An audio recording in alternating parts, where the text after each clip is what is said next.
Hello, how are you? Good, good. How are you? Good, just been like dealing with my dog. Sorry if he interrupts like this. No, it's cute. I love it. Luca, look! Luca, look! Aww. So, I'm dealing with him. He's a Roddy cross Doberman. So just be quiet, buddy. So, let everyone know, a bit about you. What to tell? I mean, oh, mate, I'm a dog owner, very new to that.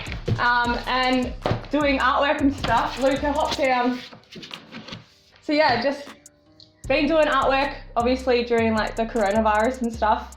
I do have a job. I work at a supermarket, so doing that, I guess, instead of working at the pubs, which all shut, which is fun.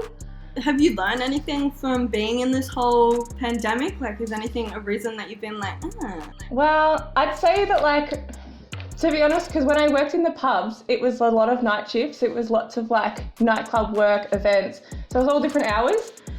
I don't know, I think the whole coronavirus has really helped just have a routine.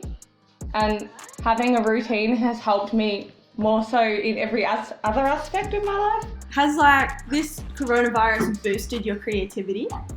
I guess in a way, in a sense, because of the whole routine sort of situation, I do have more time to be like, oh, I'm gonna get up early and not feel like tired because I haven't been working a nightclub that goes to like 3 a.m, you know? So I definitely think the routine's given me the time to be more creative.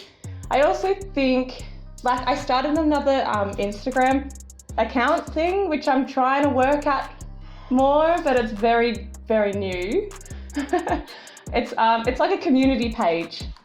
So I wanted to like open up a whole kind of community around my artwork, not solely my artwork, but even almost similar to like what you've got going on. Like, it's a collective, it's a real community orientated sort of thing.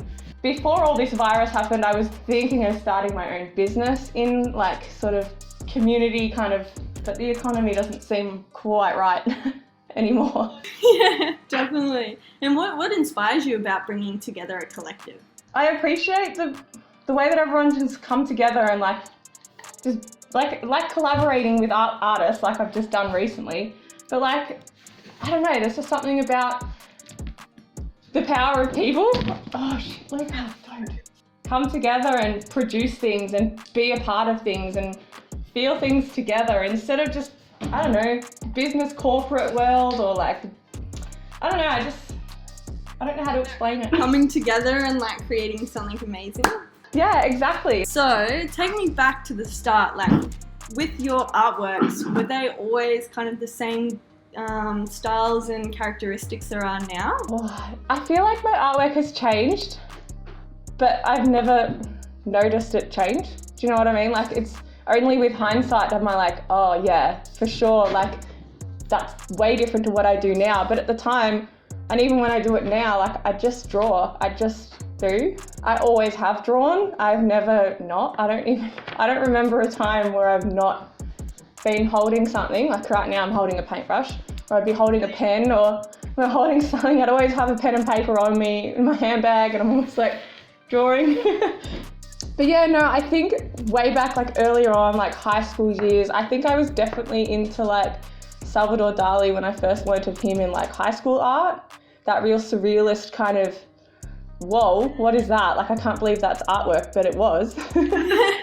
And then definitely, I remember like looking up Catherine Del Barton. Her artwork is really cool, and I think I definitely had like a time or a phase where I was like, oh, I just love her drawings. I want to draw like her. I've always drawn people for some reason. I don't know why. Well, they're not even really people. They're more like just weird beings or something. I love them. Yeah. What's something that you've like always drawn or something, but it's always been like a little bit challenging and that you've had to kind of overcome? I feel like animals are a really hard thing for me to draw, but I think probably feet. I think every artist would probably have that answer. Feet are just the worst, not only just to look at, but just they're disgusting and they're really hard to draw. Yeah. Is your partner a creative as well? He is creative, but in the music sort of realm, which I'm so far from. We're opposite on like, he's all music and I'm all art. which it's quite nice. Before all this coronavirus thing happened, we just moved into a new rental. So this is like a little bedroom thing that I'm in here. And then across there, he's got another bedroom, which is all his music stuff. And then it's our main room. So like down the hallway, we've got like our own rooms. It's really cute. Awesome. The dog will sleep in the hallway. We just like go into our studios, do our thing. And we're like, sweet, all right, meet you at dinner time at 7:30 or whatever. That's a gorgeous Really cool. relationship you've got going. So do you feel like your partner's music and your art, do you feel like you both influence or inspire each other in the way you create? I definitely really enjoy his music. When he shows it to me, he's very secretive, I suppose. But yeah, no, like he has a lot of musical influences and stuff that he'll listen to that I really dig. And I always love listening to music when I draw as well. But oftentimes, like if he's creating music, it's just, you know, he's got his, I don't know what you call it, the thing that ticks. Metronome, yeah, he's got one of those going. So like sometimes it's just like, just gonna shut my door and put some headphones in.